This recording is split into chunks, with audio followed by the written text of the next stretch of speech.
everyone. It's Ginger, and I am here today with Frank Vasquez of Risk Parity Radio, and we are here to talk about death.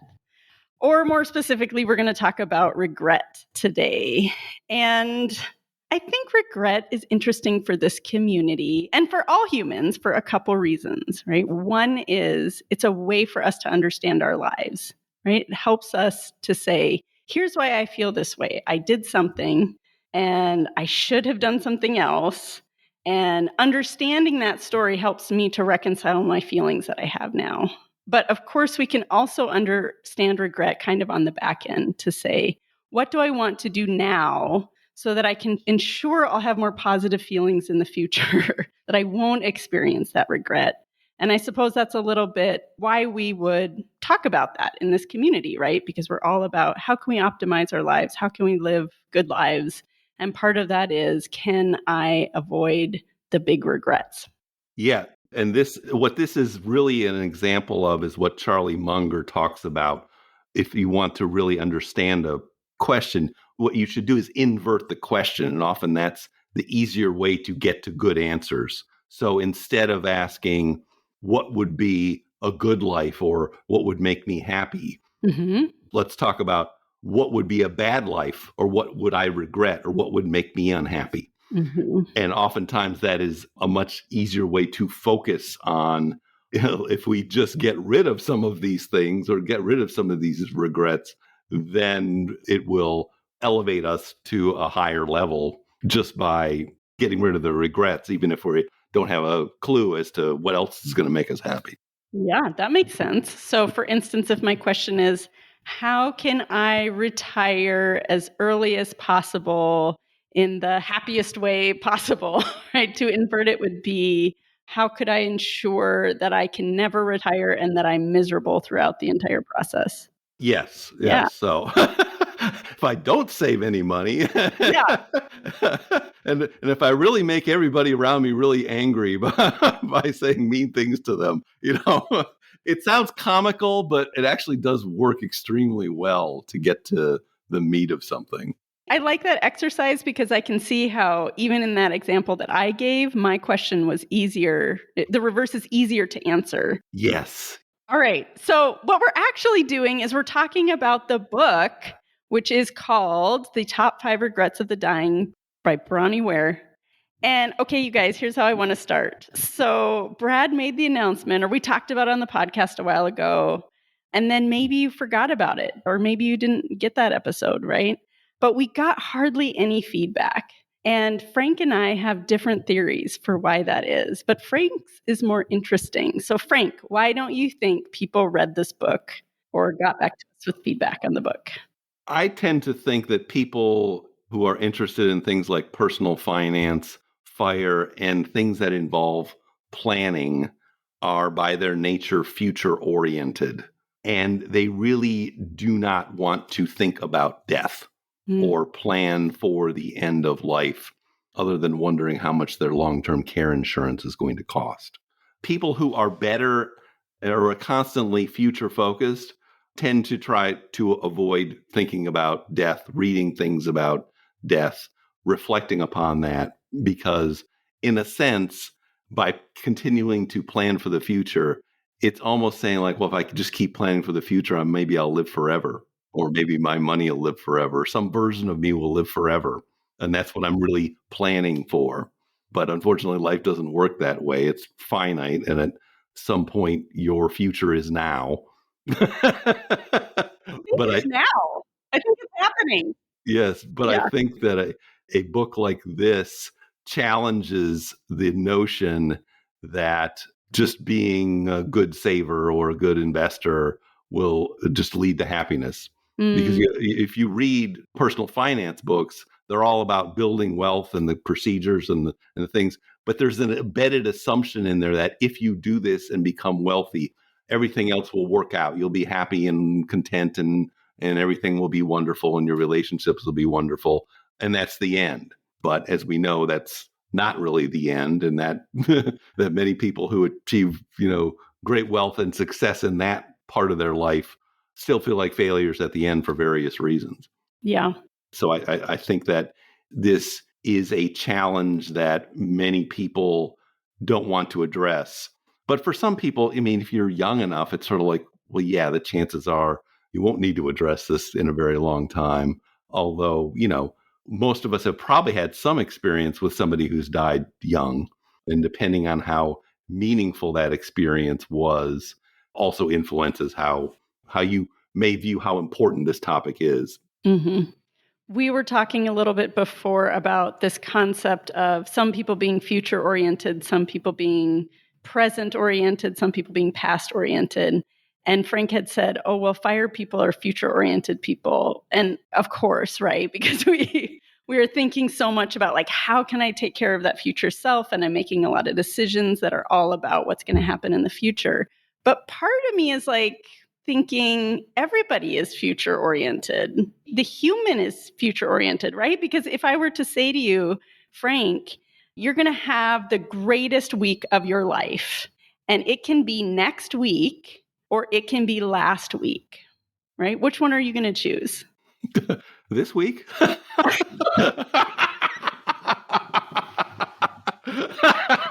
Well, with a conceit, Frank, you're going to choose next week, right? Yeah. Because there is this way where we do value, I think, this experience that we can have more than the one that we did have.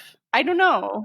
Well, the research you're talking about comes from Philip Zimbardo, who's a famous Stanford psychologist who passed away last year, did all kinds of other interesting research, but this comes from a book called The Time Paradox that I don't know, read like 15 years ago. Mm-hmm. But it gives you a good model for understanding various people in society. And the truth is, most of the people in society, consumerist society, YOLO, that is present focused people. And when I'm talking about present focus, it's the near future, like tomorrow, next week. So that is actually the dominant culture, is what Zimbardo would call present hedonist people. That, yes, I do want to buy the boat or go on the trip, and I don't care what it costs. I'll figure that out later. Mm-hmm. The second probably largest group are people that are future focused. And in modern society, that is a much better thing to be if you want to be at least hourly successful, because you're the ones that, go through and go to medical school or get all the degrees or climb the corporate ladders, do all those things that in our modern society will help you a lot. Mm-hmm. That wouldn't have necessarily helped you in a hunter-gatherer society where being present focused is probably the safest way to be, because you're not going to get eaten and you're going to find food. So I think when you're thinking about present focus, that's basically consumer society. Mm-hmm. The other kind of present focused are what they call present fatalist. And these are the people who are self-destructive. They do a lot of drugs. They're like, I'm going to die anyway. I might as well, go out with a bang sooner rather than later. Sure. And that focus, that's obviously self-destructive. It's interesting. The author of this book, Bronnie Ware, is very present focused, mm-hmm. and seems to have alternated, if you read through the lines in her life, between kind of present hedonist and present fatalistic. That she would work a job and then, I just hate my life. I'm just going to go off and right. live in a different country for a period of time. Something really important that helped me understand the present focus there, where you said, okay, it's actually not about this moment. It's about the very near future. Yes. That is really different to say, oh, you only live once, and so I'm going to, buy this dumb car today, right? Yeah. That's very different from I am fully in the present and okay with reality exactly as it is. Yeah. Yeah. The present is the near present as opposed to 10 years away. And that's what personal finance people are always thinking about, is 10 years plus away. Yeah, absolutely. All right. So Adley wrote in and she said, our society has shut death out almost as a denial of its existence. We are all going to die, but rather than acknowledge the existence of death, we try to hide it. We carry on trying to validate ourselves through our material life and associated fearful behavior instead. So we're here today. We're going to look at it a little bit. Yeah. And maybe it would be helpful, Frank, how do you feel about giving a very brief summary of the book for us? Okay. So this book is written as a memoir. So it is about somebody's personal experiences. It's not like reading a typical personal finance book or a self-help book where the chapters are lined out sort of, here are the questions, here are the answers, do these things and you'll have good results. It is more a reflection on the experiences of the author, Bronnie Ware, who was a palliative care nurse. So she was assigned to work with people who were dying as their nurse and kind of the last person or one of the last people who would be around. And so had many experiences. And through that process, she observed kind of patterns of what they had to say about whether they enjoyed their life, whether they regretted their life. And oftentimes it is towards death that people start saying, I wish I would have done this, or I wish I would have done that. And so I think that led to her categorizing regrets, which became the 5 regrets of the dying. I keep wondering whether she's the one that categorized these things into 5 things, or whether some editor told her, you need to make this more structured.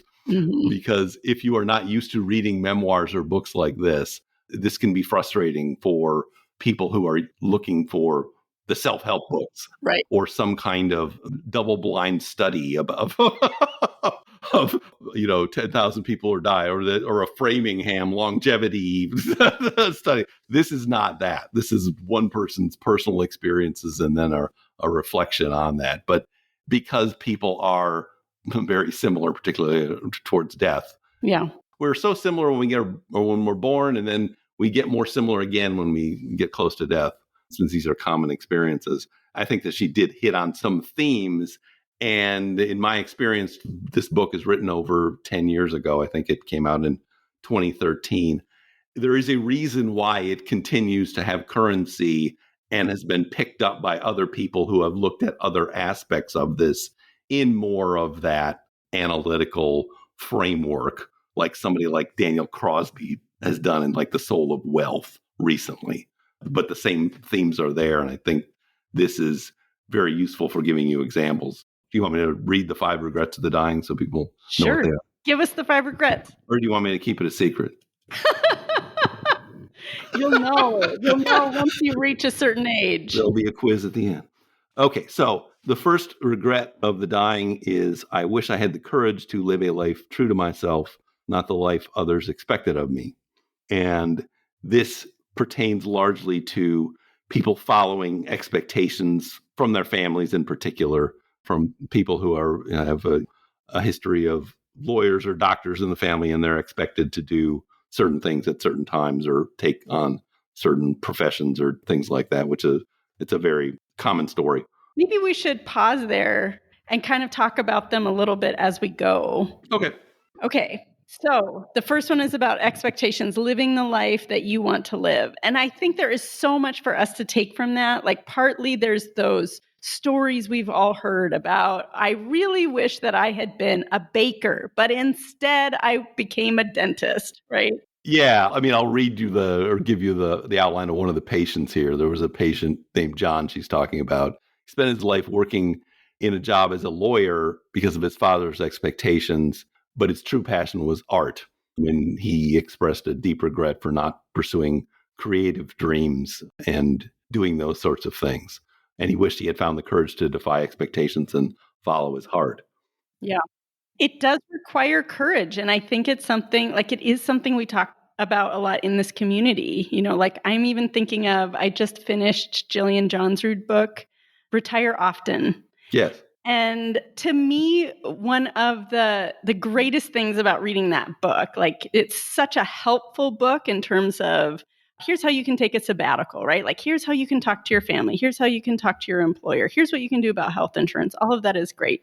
But the really great thing is that she's making something normal that we don't often think of as normal, right? And so as you read story after story, you start to see, hey, I could also do this thing that is outside of this box that I feel like I'm in, right? Like, I could also look at those expectations that people have of me, and here's how I could kind of get around that, right? Like, how could I live this life that is more exciting and more in line with what I want to do? And partly what we need is we just need other people to make it normal, or other people to show us, right? Same thing with early retirement. Yeah, well, it does require you to have a little courage. I mean, all of these regrets, you could term them as kind of a lack of courage, and maybe it's fair or not fair, depending on the story involved. But what we can learn out of this from fire, whether you do these things as retire often and take sabbaticals and do them, or this can be one of the purposes of getting to fire and sort of, well, then what do you want to do? Because this person, I'm a lawyer. I've retired from that, or mostly retired from that. But then what do you want to do? And particularly on a sort of creative, non-paid side, what would you do? This is that question. What would you do if you could just do anything, and whether you got paid for it was not relevant to the conversation? And that's what you should be asking. And usually these things they're oftentimes creative endeavors. Some people fixate on travel, but I think that only goes so far for most people. But there's usually some kind of, in this case, art. In some cases, you just want to throw parties, or I'm trying to remember what her name is. She's from St. Louis, the person who was the weather broadcaster. I'll think of her name as we go. But she's now coordinating trips. She's she's found this sort of second creative life of organizing trips for people to go on. And of course, if she would have thought to that, well, what I really want to do is organize parties. maybe that is what you want to do. But the point of it is it's sort of, what is that thing that you really liked doing? And oftentimes it's a thing you were interested in as a child. Yeah. That you liked playing music or painting, or I know several people in fire space who have gone off, the mad fiendist, for example. He decided he wanted to make music and make a little, I don't know if you call it an album anymore, but he did that. And that's an example of oftentimes this being fire gives you that opportunity that, yes, it is time to just go do something and stop trying to monetize everything. I think that is often a sticking point that people go, and you hear this, it's like, I'd really like to go sailing. And then often the response is, you could have have this business where you take people out, and it's sort of like, no, let's take the money out of it. What are you going to do that is fulfilling to you, that may cost you money rather than make you money, and stop trying to connect it with, it needs to have this productivity categorization or factor to it. I think people are still afraid to do things like that. That, no, I really wanted to ride a unicycle and be a clown. Okay, go do it. Yeah. So this one is about how can you, our takeaway here is like, how can you express yourself? Yeah. How can you not let everyone else's expectations sort of squash that for you? Yeah. Yeah. And oftentimes it does require kind of reflecting on what were those fun things you liked doing as a child, as a first starting point, or just something that had come up along the way. What people just find little interest even through their job. It's like, I'd rather be doing that job, or I'd rather be doing something with children. There's sort of myriad things, but the courage you need to have is to be able to tell the people around you that, no, I really want to spend time on this endeavor, because oftentimes the people who are closest to you are the least helpful about this. They'll say things, oh, why would you want to do that? That sounds dumb.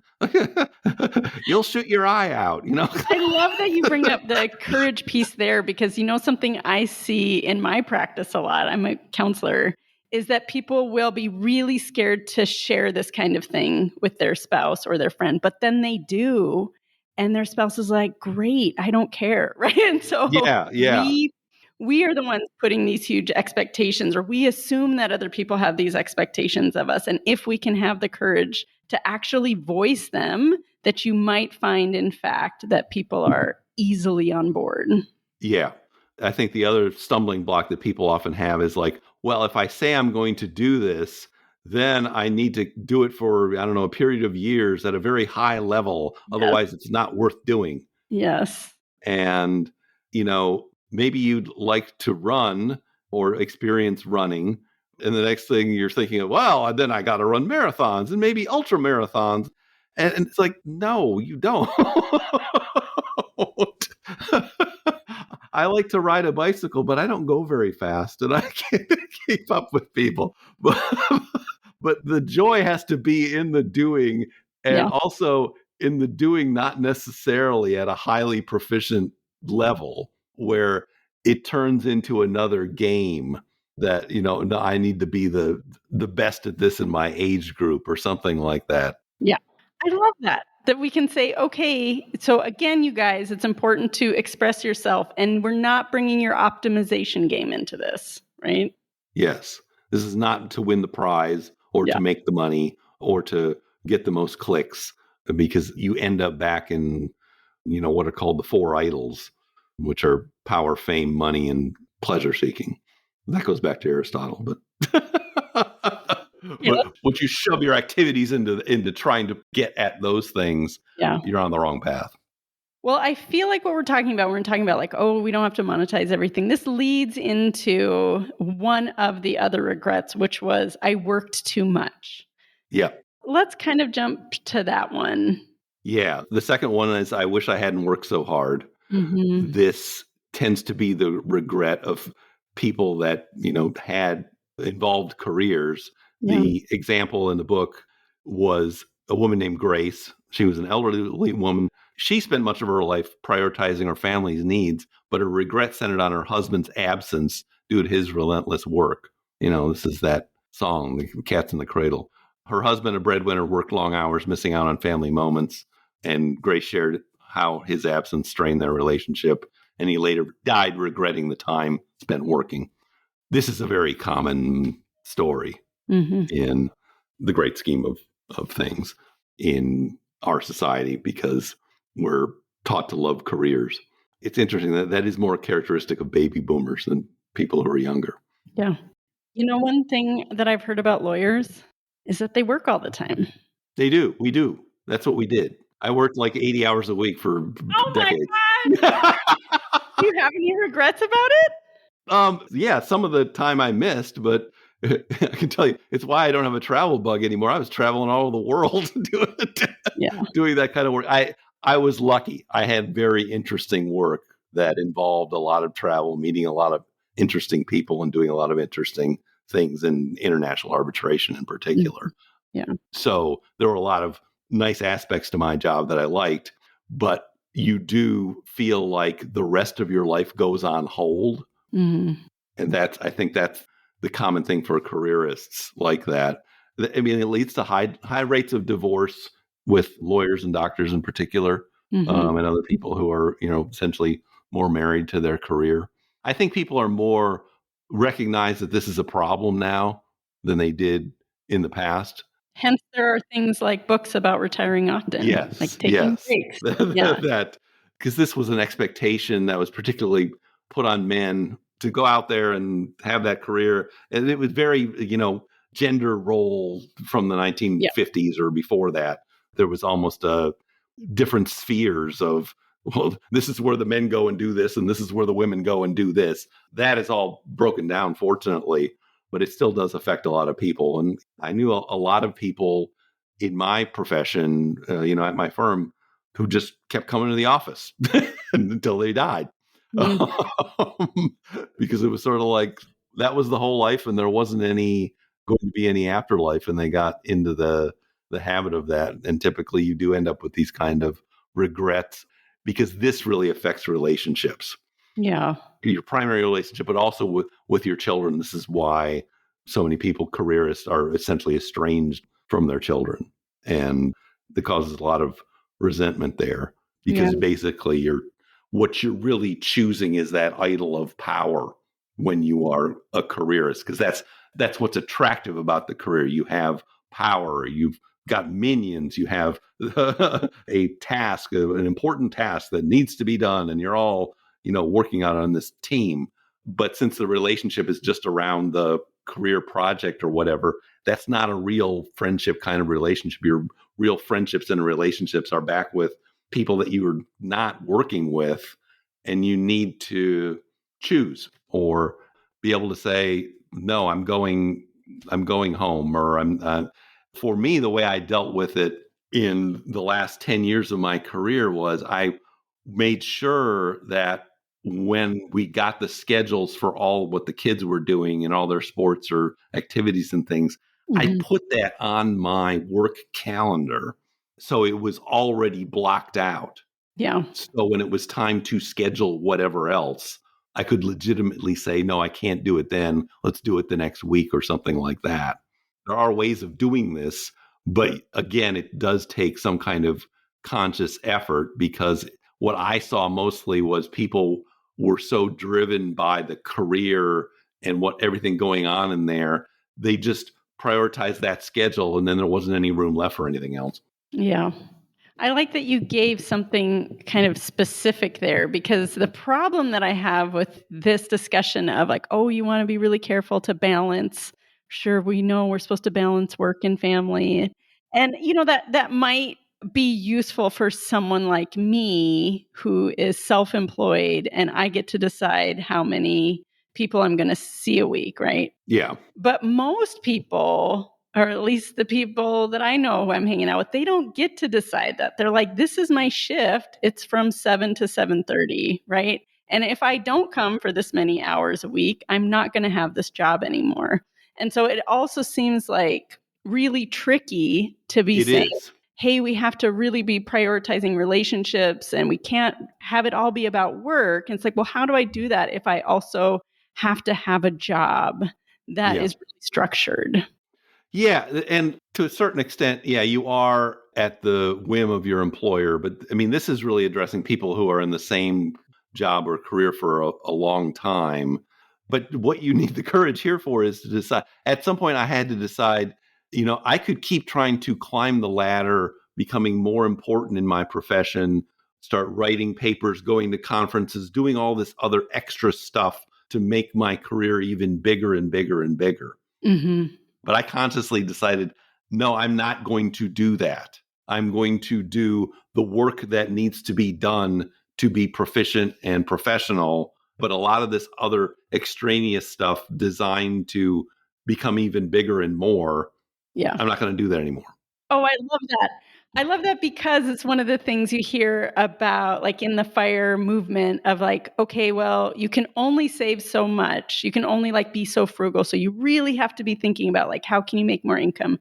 And I think what you're saying is kind of the flip side of that, of like, also think about the value of the opportunities that you turn down, right? Yeah. Like that there's something on the other end of that as well. And so that it's not just, like you say, can we therefore then monetize every fun thing that we do? Can we therefore think about every hour that I'm not working as an hour that I'm, not meeting my goals? Yeah. Or, I mean, what a careerist gets into is the continually climbing up some ladder.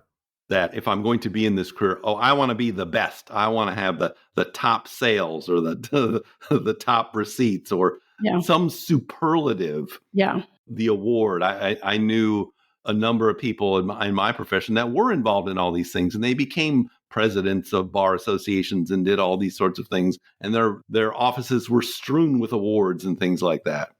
But they did sacrifice other things in their life for doing that. Yeah. Spoiler alert, none of the top 5 regrets were I didn't make top sales. That's correct. People tend to overvalue that at the time. And a lot of it is because if you get caught up in the social environment of these professions, whether it's sales, law, or whatever else, they're sort of like, you look around and you say, oh, well, they just got elected to this, or they just sold the big thing, or they're meeting with the important client, or, there's sort of this, oh, I'm behind. I need to do this other thing. And it really just takes some reflection and the courage word to decide. It's funny, they call this quiet quitting now. I just call it limiting, self-limiting my career so that I could do other things. But the expectation always that you have in most careers, most competitive careers, is that you're just going to keep going and getting bigger and better. And you need to decide how valuable that really is. Yeah. And like you were saying at the beginning, how there's some connection to that. There's a denial of sort of death there. Yeah. Well, ultimately, if you're really serious about your whatever profession, you're looking for that Nobel Prize, aren't you? Or whatever it is that's going to go on that plaque somewhere that makes you immortal. Yeah. People try to cheat death by becoming immortal in some way, and it generally doesn't work. And as a as a proposition for whether it will work or not, it probably isn't, because life is random as to who actually gets remembered. If you go back 60 years and look at who was being talked about in the popular press or whatever, you're probably like, I don't even know who that is. I mean, and go forward a little more in 200 years. It doesn't matter what prize you won. No more. That people get remembered for all kinds of things that they never intended sometimes. Books that they wrote before they died and nobody heard about it until somebody published it 50 years later, then all of a sudden they become famous. Okay, so I think this leads into what we both agree is maybe the big one, which is about the people one, right? So read us the one about relationships. Well, there's two. Oh, yeah. 3 is, I wish I had the courage to express my feelings. okay. Which the example is a woman named Margaret who hid her pain and kept her emotions all bottled up to maintain peace in her family. Mm.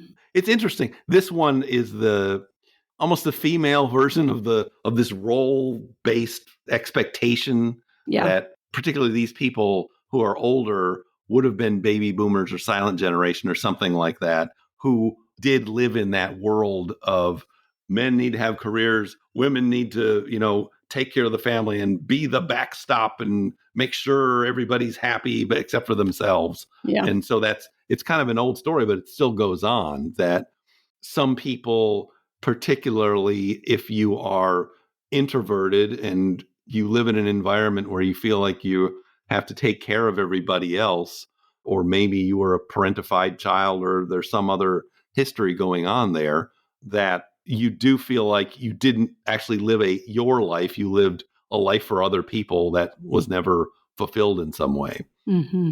I think this is much less likely to be something that is experienced by people in the FIRE movement. Oh, say more.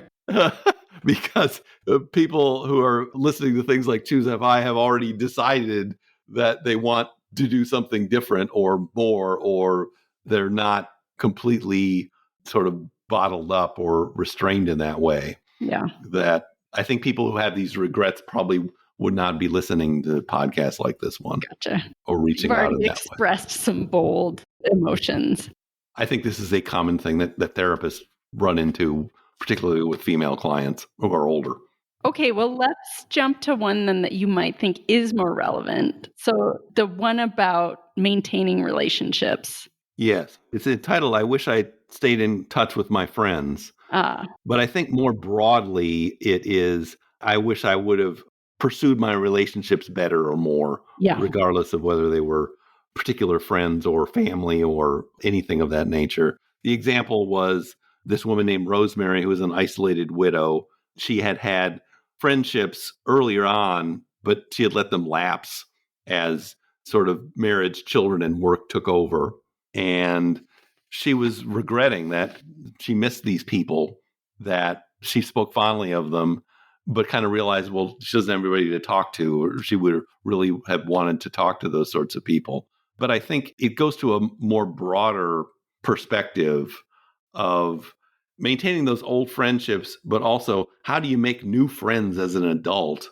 This is so important. And so it covers a big spectrum, because people who feel successful at the end of their life, and this comes not only from Bronnie Ware, but from people like Daniel Crosby and others, generally have good relationships. Yeah.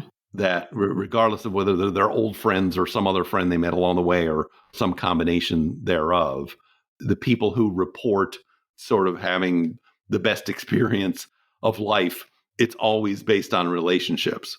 Yeah. And so if you're wondering what to do when you reach FI, what should I prioritize? One of the things you need to prioritize is your relationships. And that includes spending money on relationships.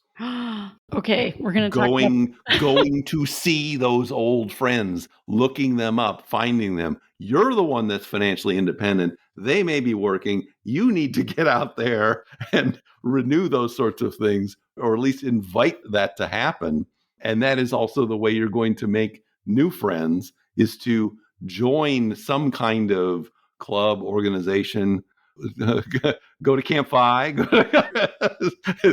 or other things like that. Whatever your interests are, that is where you're going to find new friends. Yeah. Okay, I'm going to read from an email that we got about this part of the book. And this one just really touched me because I think so many people can relate to this. Okay, this is Susan. And she said, I just finished this book and it really resonated with me, both as a retired RN and as someone starting my retirement while my husband continues to work. I struggle with the differences my husband and I have with nurturing friendships. To me, people in relationships are the things that really matter. I'm the one who generally makes or accepts invitations to nurture our relationships. My husband is more of a loner, and it is not as important to him to spend his time in this way. I struggle with balancing this for us as a couple, and I really hope that I don't regret not spending more time with the people who are important to me. I hope that this dynamic changes once he retires as well. And my thought to this is, yeah, you're going to regret it. So you've got to do something now, right? Today. And just like you were saying, oh, well, once you reach fire, you have to really work on those relationships. Even better, start now, right? Before you get to that, right? Because this is the most important thing. That was my takeaway from the book and from life. Yeah. I think I think these 5 things do ultimately boil down into 2. One being self-expression in its various forms, and the other one being maintaining positive relationships or growing them over time. Yeah. And the person who just wrote in, that's a very common situation. Mm-hmm. And again, it does attach to some of these gender role kind of things, that women are often maintaining the relationships of the family with other people and organizations. And the person whose relationships are tied up in work, often those are not actually what I would call real relationships in terms of a friendship, because what you really have in common with that person is you work with them. And oftentimes what people find is that when they stop working, those relationships fall off relatively quickly because they were based on being both happen to be involved in this organization or this project. And a real positive relationship tends to form on somebody having a problem and somebody else helping them with it. Interesting theory. That is, in my experience, and this is the difference between acquaintances and friends. You need to start with acquaintances. You need to go and suppose you want to build new friendships. You don't like the ones you had before, or they're not there anymore, or you can't rekindle them, or whatever. And I think this applies to most people, that even if you do have old relationships that are good, you probably still want some new ones, particularly if you're retired early and you have half of your life left. So the first thing you do is you go and join organizations that do things that you're interested in, and you get acquaintances through that, find people you do things with. But in my experience, a real friendship does not form there until somebody has some kind of a problem and somebody else reaches out to them or helps them with it. I want to frame that another way and see what you think about that. I hadn't thought of it that way. That makes a lot of sense to me. I always think about the place of that friendship is when one person risks being vulnerable. Yeah. And that the other person can respond to that with care. That bid and acceptance from Gottman. Yeah, I agree with you. I agree with that. That's a broader definition. I mean, the example I'll give you is how I became friends with Diana Merriam, who runs the Economy Conference. Tell us. So I got to know her because she had been on podcasts talking about hiking the Camino. And that's something that me and my wife had talked about doing. And so I reached out to her and said, tell me about that and give me some books or some materials I can read and look at that. And so I did that. So, we were kind of aware of each other and were acquaintances in that respect.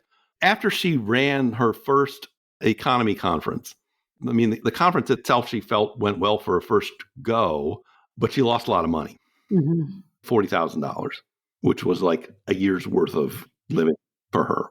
And so she was wondering, can I still do this? And she reached out to a few random people, including me. Oddly enough, she reached out to me because she thought I was good at social media, which I'm not. But I did help her, sort of look at her numbers. She says, do you think I can keep doing this? And I said, well, you can't lose $40,000 a year. She says, no, I can fix that. I can break even. I know I can break even if I just fix a few things. And I said, yeah, and I'll help you. I can't do social media, but I know you need to fill these slots for people doing little workshops and things. Mm-hmm. I can teach. So I will come and do one of those for you. Yeah. So she made herself vulnerable by saying, I need help. Yeah. And you said, I can help. Yeah. And that's how we became friends. And so I'm driving to Chicago in a few weeks and I'll stop and see her then. Yeah. And, we went to her wedding 1.5 years ago and things like, it's just that process. In order for that to happen, first you need to get yourself out there to getting acquaintances on the things you may have mutual interests in. And then when that bid comes, you have to take it, or you need to make some bids. Yeah. Knowing that, some will be rejected, but the only way you really get to a friendship is if there is this vulnerability and acceptance of it and help with it. Courage.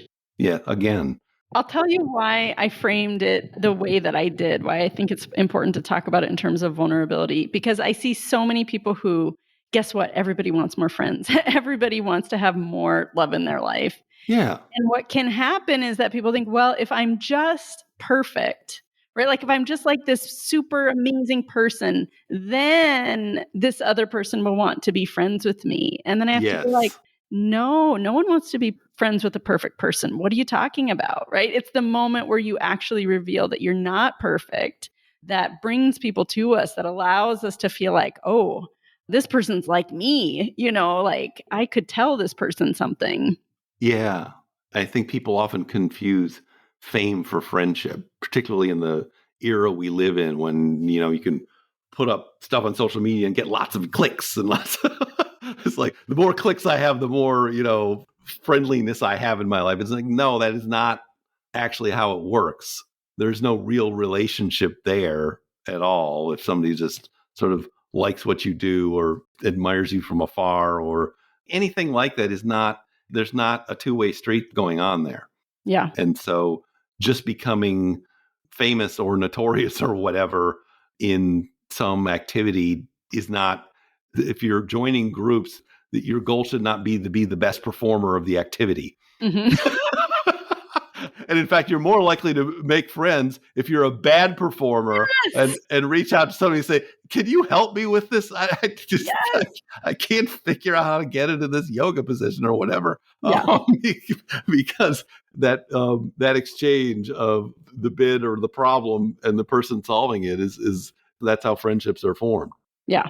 I want to talk a little bit more about the idea of bids, because one thing that you said that I think a lot of people say is like, okay, well, if you're looking for friends, then go join a club, a group of people who like to do what you like to do. And most people who are my age who hear that are like, what are you talking about? I have a job. I have my families. Like, where am I going to find this weird club? And how am I going to have time to do that?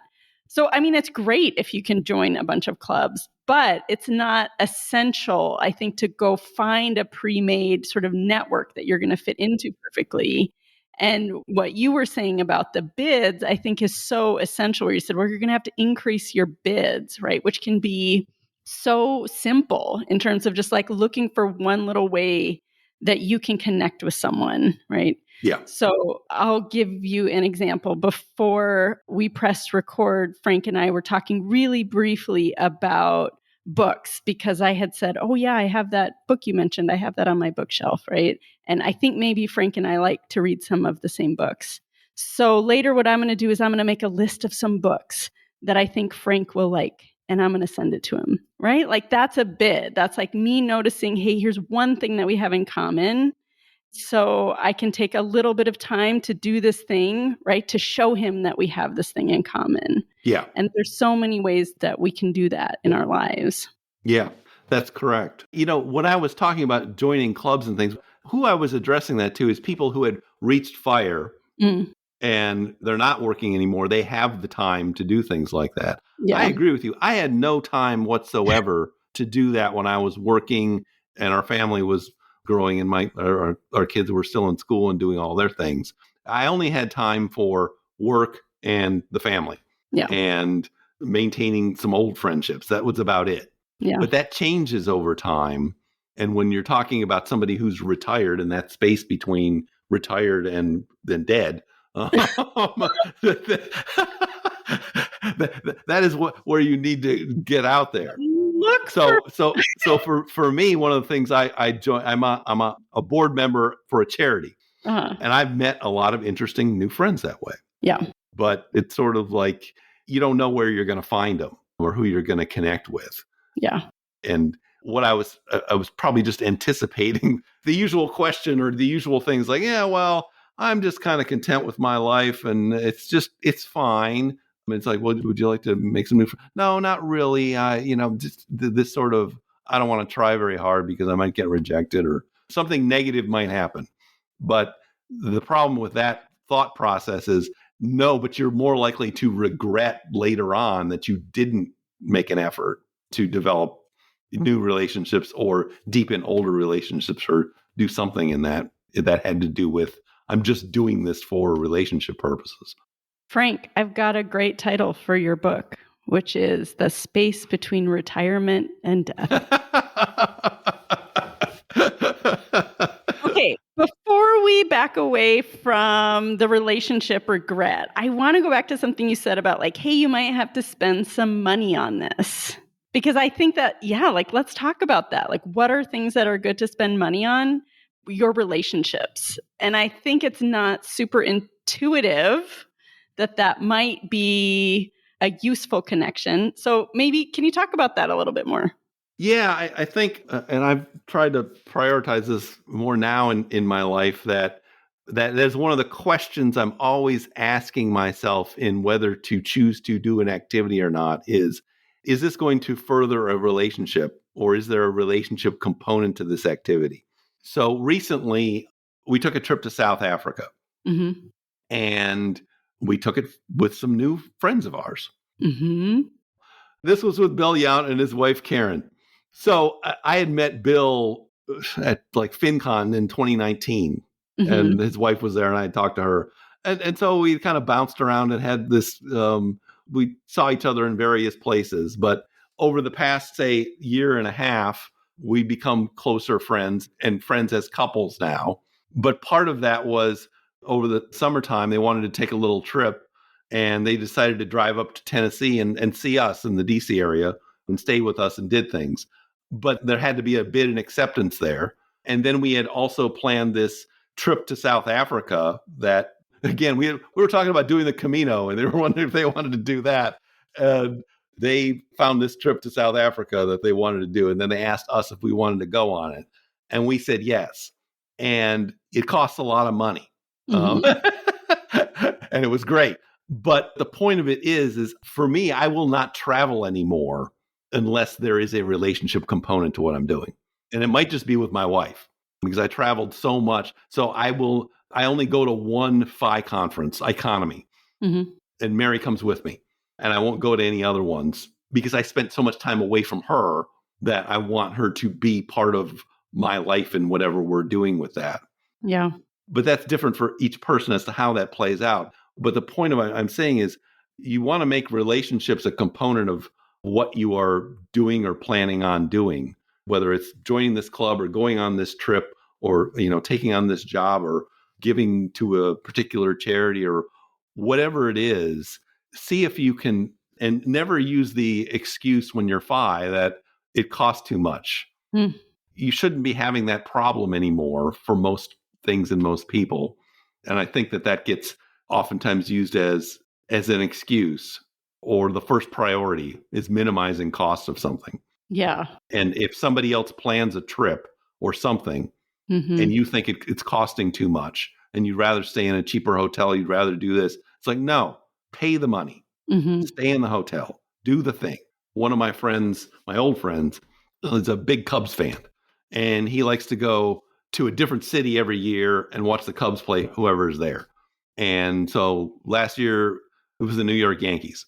And so it was in New York. And it's like, I've been in New York a million times for work. I don't need to go to New York again. New York's expensive. It's crowded. There's all kinds of things that are undesirable about going to New York. But I went. I didn't go there to go see the Cubs play the Yankees. I went there for the friendship and for the relationship. And that is the way you need to start thinking about these things. If somebody invites you to do something or you're organizing something, the cost of it or what it is in particular should not necessarily be the biggest priority anymore. It Right. should be, who do I get to hang out with for some Yes. period of time doing something fun? And that should be the priority, not some other thing that might have been a priority at some other point in your life. Right. So recognizing the thing you're buying is not a ticket to a game. The thing that you're buying is a life experience with the people that you love. Yeah, because that's how you made friends when you were children. Yeah. You just went and did things with other kids, and eventually you became friends because you were doing things together for so long. I love how this gets back to what we were talking about at the very beginning about sort of being future oriented and how that's wonderful in some seasons and in some ways. And yet you can see in the example that Frank's giving how it just wouldn't make sense, right, to say, no, I need to really save this money, right? Yeah, you can imagine a situation where you had planned out a vacation budget for the year, Mm-hmm. and then you would plan the events for that. And then something comes up where a friend or acquaintance of you says, hey, this thing came up and I want to go to this thing. And your reaction should not be, it's not in my budget. Mm-hmm. It should be, yes, I'm assuming you like this person. And it's like, take it out of next year's budget or do something else. Don't spend money on something else. You need to make sure you are not making decisions about money and budgets and finances and things when you could choose relationship over this magical plan that you have about how much you're going to spend on vacation this year. Now, obviously, I'm talking about people who are fire close to it. I'm not talking about people who are at the beginning of their journey who do need to say no to the 8th wedding or some destination thing that their friends want to do. That's a different story. I'm really talking to people who are at a point where they do have the wherewithal to say yes. Yeah. But the reason they're saying no has to do with some other priority that they've created over relationships. Yeah. I think you have some awareness of your audience, right? That this audience isn't the one who's going to blow their yearly income on 8 weddings, right? They're more at risk of sort of making that mistake of. Yeah, I'm talking about people particularly in the second halves of their lives. All right, let's move on to our next regret. Number 5 is, I wish that I'd let myself be happier. Mm. And the example is Harold, the man stuck in routine. He's an older man that lived a comfortable but unfulfilling life, stayed in a job and a marriage that no longer brought him joy out of fear of change. In his final weeks, he reflected on how he could have pursued happiness by leaving his unfulfilling situation, but chose familiarity instead. His regret was not about specific actions, but on failing to allow himself to seek joy, showing that happiness often requires courageous choices. Mm. And to me, this is what Emerson was talking about when he's talking about a foolish consistency is the hobgoblin of little minds. That oftentimes people fall into consistencies about the way they are, and that prevents them from changing.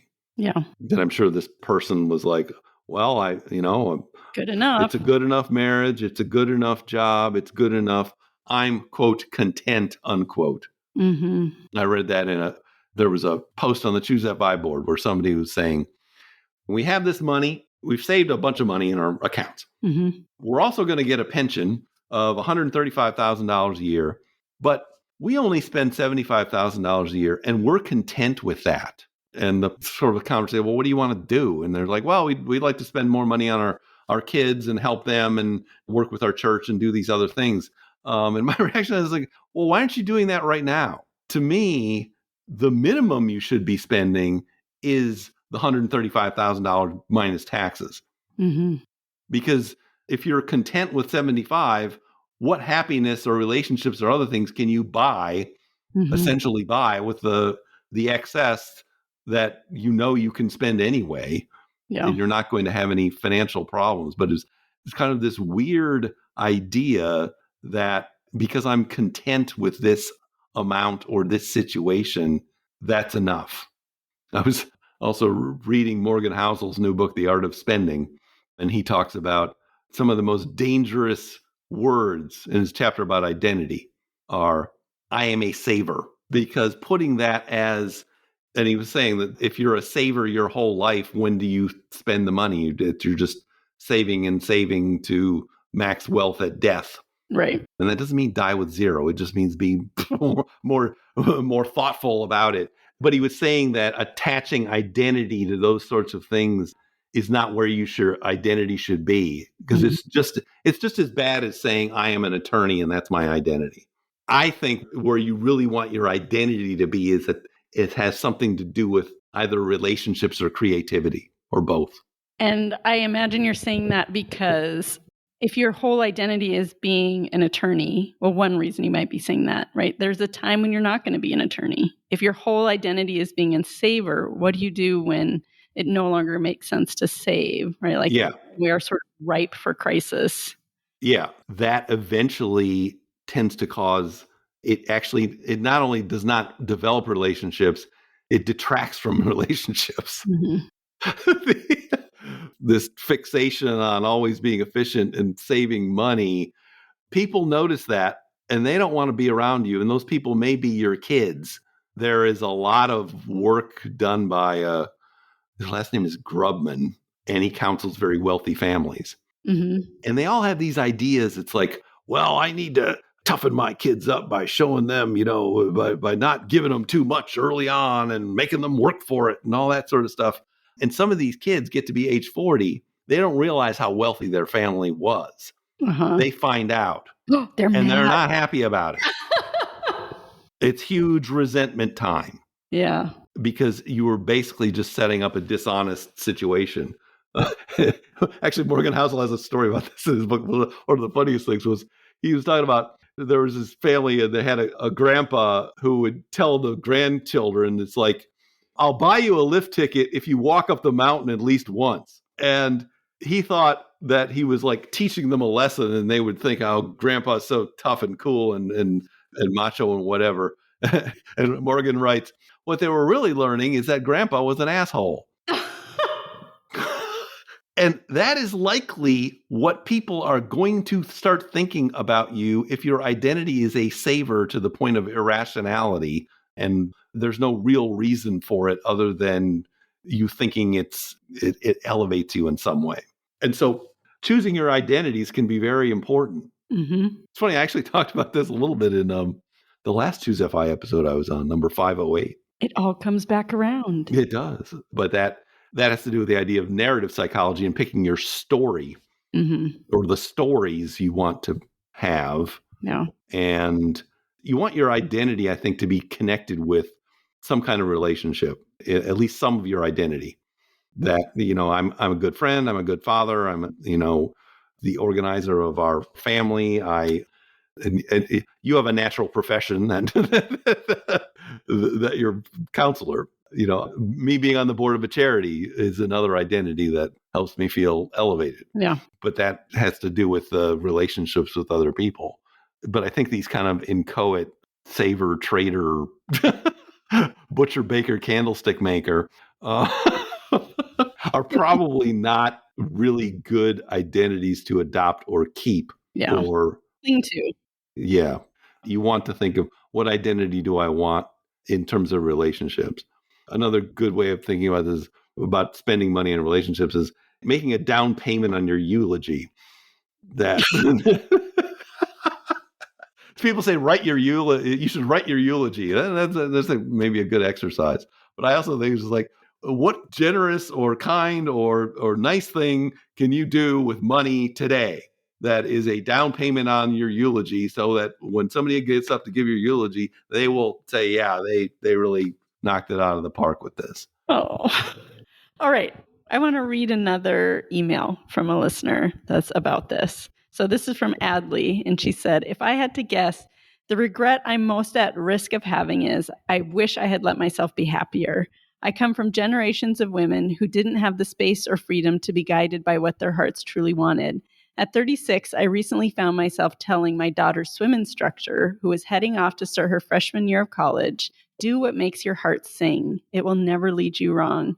It's amazing how easily I can cheer on others, care for others, as Bronnie did, and yet still wrestle with fully allowing myself to be happy and at peace with who I am. Yeah, that's interesting. I mean, that's also part of Bronnie Ware's story herself. Yeah. That, after multiple different sort of careers and bouncing around and relationships that didn't work, she finally found a few things that did, and then did find a relationship and have a daughter she valued. And she thought at one point, that wasn't for me. I'm not cut out for it. I'm not allowed in some way to be happy. I think that's, still a common cultural restriction that many women face, depending on what kind of family or group they grow up in, that it goes both to that kind of expectation kind of thing that your purpose is to make other people happy, not to be happy yourself. Okay. One thing I loved about this comment was how Adley had the wisdom of like knowing where the solution to this is, right? Where she was saying, I can do this for other people, but it's hard to do it for myself. And that can be such a good starting place for people in terms of like, how can I care for myself? Oh, I have those skills, right? Like I'm so great at doing that for my family and my friends and people who are basically strangers. Right? Yeah. So that can give us some confidence around, I really want happiness for those people. I really want to cheer them on.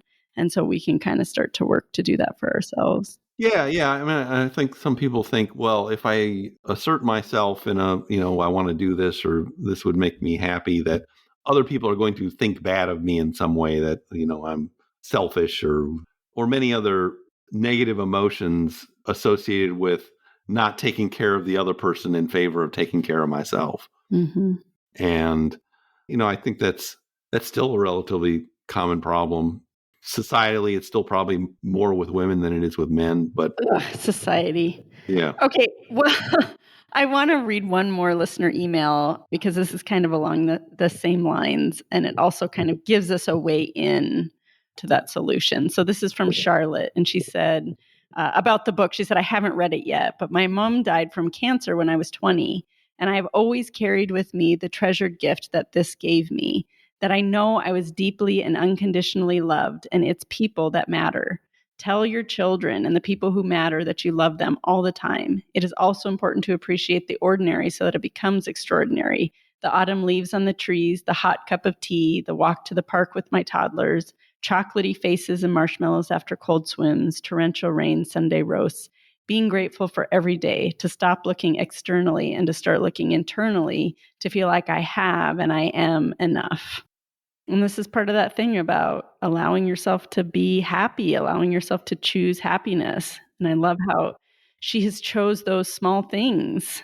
And that's also about being present focused. Yeah. For me, I enjoy humor, and I try to laugh every day, and I give myself extra points for making somebody else laugh. But that to me encapsulates those moments that occur or that you live in. You can either appreciate them or miss them, depending on what your focus is. And if you are too future focused or focused on something else, you will miss life. Isn't that what Ferris Bueller told us? Come on, we were going somewhere more profound. I got you to laugh, though. Good point. I mean, and the other point this raises is how death that you've experienced, the death of another person, oftentimes does help people focus. And I think that's always been one of the purposes of being exposed to death, helps us appreciate life more. Mm-hmm. But the fact that we're not as exposed to death in our modern society than we used to be, because there used to be whole like protocols about how to die. Yeah. About how to, have the family come, because most people died at home, and it was sort of like so-and-so's dying. So everybody would come and they would express their thanks, regrets, whatever they had to talk about. And this might go on for weeks. And we just don't do that in our society anymore. That oftentimes many people, I think, are not exposed. They haven't been around somebody who's died. Yeah. And that gives us this great luxury of pretending it won't happen to us. Yeah. And all of the things we do to avoid it or think it's not going to happen or prepare for it in weird ways. I think one of the weirdest things that goes on in personal finance is the fixation with long-term care. Because most people aren't going to have long-term care. You're just going to die. Yeah. But, I can tell you that my personal experiences with people who have died or are dying have been some of the most meaningful experiences of my life. I don't know how many you want to hear about, but I can tell you about a couple. Tell us. Okay. Well, the one that's common to Charlotte, I had a good friend who was like my first friend outside the family. He was a next door neighbor who I was friends with since I was like 4. He died when he was 16 of leukemia. And he was a special person. I mean, he was really smart. He was really gifted athletically, and he was also extremely charismatic. So it was like he was the last person you would think, is going to have a problem in life, let alone be dead at age 16. But I can tell you that what the effect that had on me was this kind of urgency. It gives you an urgency to life if you've known people who have died, that you are more likely to really pursue something, whatever it is you think is important at the time, with a lot more vigor and gusto. And for me at the time, it was going to Caltech or MIT. And so I really, I wasn't that great a student up through junior high school, but I, really kind of buckled down and made that my goal. And part of that was this urgency I kind of felt. It's like, well, if Stevie can die when he's 16, I could be next. I mean, I might only live 10 years. Yeah, I got no time to waste. And I think that's it's actually a healthy thing to happen. I mean, it's not healthy for people to die, and it's sad. But that experience of somebody else dying close to you, I think does give people more urgency in life and meaning. Yeah. But then I've spent time with people on the end of their life who lived a long life.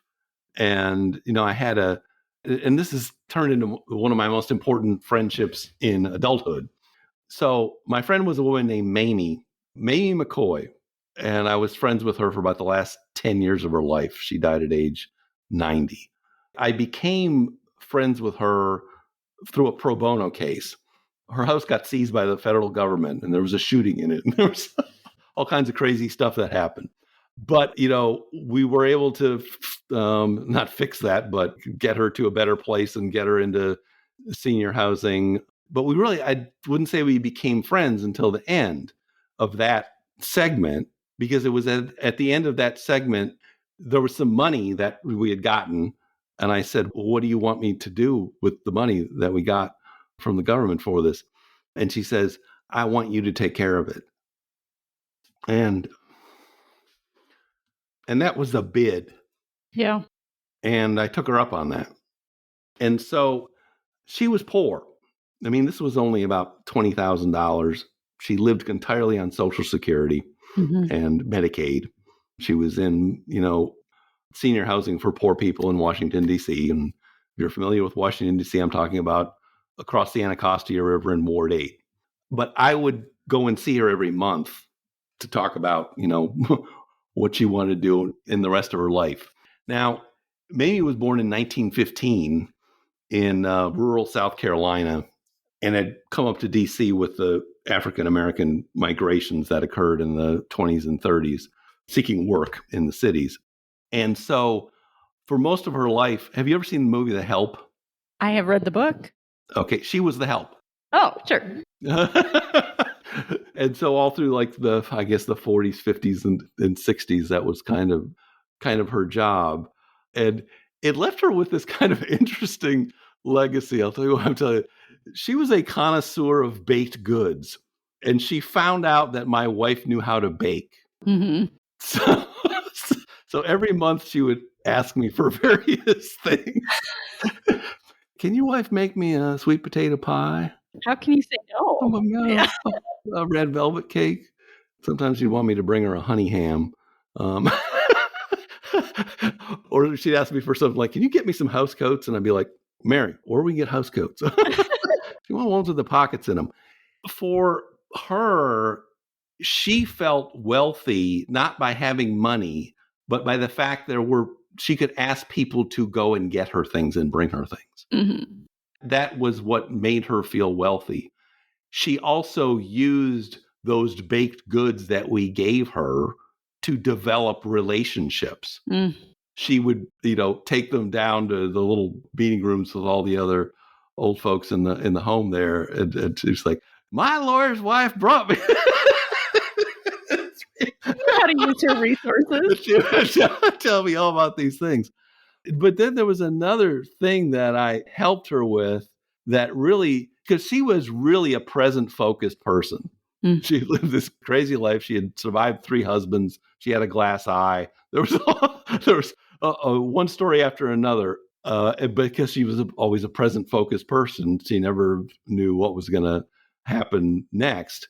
But when it came to the end of her life, it's like, well, what was important to her that she needed to do? And this is what you might want to be thinking about before you get really old. Mm-hmm. So she was religious and believed in the afterlife. So what was important to her is what she called her homegoing, which we would call death, but she viewed it as the next step. And in her view, in order for this to be done the right way, essentially, she wanted, the cemetery plot, the casket, all of the things that in her mind made the right kind of homegoing. And she asked me to help her with that. It's emotional to think about. So I was driving Miss Mamie and we'd go casket shopping. We went shopping for cemetery plots. This is what she wanted to spend that money on. The point of this, and what I learned from that, is that at some point you need to be really focused on what's important to you. And it may not be something that other people think is important. And you need to have the courage to pursue it and to ask for the help you need to get there if you need help. Because I can tell you, once we had made these arrangements for her homegoing and had seen the cemetery plot, she knew exactly where it was, had picked out the casket. It was a blue-gray metallic. She was content. Well, I mean, she was happy with feeling like I have done the thing that I needed to do at this point. And I don't know how many people get to their death and feel like I have done the thing I needed to do. Yeah. Some people do. I think it's fewer. But in order to do that, the first thing is you have to be conscious about the fact you're going to die. You don't know when it's going to be. For most people, it's probably later than sooner, but it may be sooner than you think. And I mean, there's no time to be like the present to be thinking of, what are those things that I want to have done or be done before that happens? And, maybe I need to be working on some of them today or something like that. That's why I'm often very critical of people who have reached fire or they have a lot of money and they're like, I just don't know if I have enough to retire. And then there's this, how am I going to pay for long-term care? And how there's this litany of whiny things. But I can tell you, there are people in the world like Mamie who were perfectly happy with next to nothing because they were very intentional about what they really thought was important and made sure that they focused on that her relationships with people were very important for her. She used the things that we brought. Mamie's fruitcake is a whole nother story that I can tell you about. But what I learned so much from her and my experience with her about living and dying, I mean, it's a gift. And, I hope I can do as well as she did. Okay, so our conclusion here today, folks, is be courageous and not whiny, okay? Can we started today, I had shared Frank's theory for why not a lot of people wrote in, right? That Frank said, oh, people in the fire community don't want to think about death. I didn't tell you my theory. My theory was that people don't want to do homework, and I'm always assigning them homework. So I get it.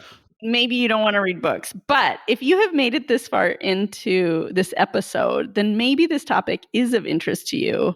And so we would encourage you to read the book, but maybe we could close by Frank and I each giving a recommendation for a similar type book that people might enjoy, whether or not they read Bronnie's book. What do you think? Yeah, I think so. I will also tell you, I have a podcast episode where I list several of these books. It's number 436 of Risk Parity Radio that you can listen to. Yeah, so give us a sneak peek. Give us one of them. Yeah, I think some of the best books about this are not specifically about death, but transitioning to the second half of life or the next stage of life. Mm-hmm. One of them is called Falling Upward by Richard Rohr. Another one's called Second Mountain by David Brooks. Another one's called Strength to Strength by Arthur Brooks. No relation. I always get those two confused. Yeah. Need to have a different name. Both great books. But any of those three, just talking about how do I get to my next stage of life? Because that's really what this is about, is not worrying about what happens at death, but what are you doing between now and death? And you need to sort of focus on being done with career one, or that first, whatever stage you were in, getting to fire, and then where are you going next? And, all three of those I think are very useful ways to look at it, because this book is, what do I not want to be regretting? And those books are more like, well, now what do I do? How do I approach this? Yeah. I'll throw in Midlife, a Philosophical Guide. I'm not going to try to say his name because I'm going to screw it up. But I just finished it, and it's not about death, but it is about regret. And it's about how once you hit midlife, you're actually able to kind of see some of the losses of like paths that you didn't take where you couldn't kind of see those before. Yeah. And I think it's a really interesting exploration, and it gives some clear like ways to reframe it. Like, what do we do with that regret, or how do we think about it? So if regret is of particular interest to you, then you might enjoy that book. Frank, thank you so much for your willingness to come on and to share with us today. I'm very happy to help you. You're much better than Brad, let me tell you that. Brad, did you make it to the end of this episode? This will be your test. Made you laugh. There you go. You got many points today. And thank you, everyone, also for listening today. And we'll catch you next time.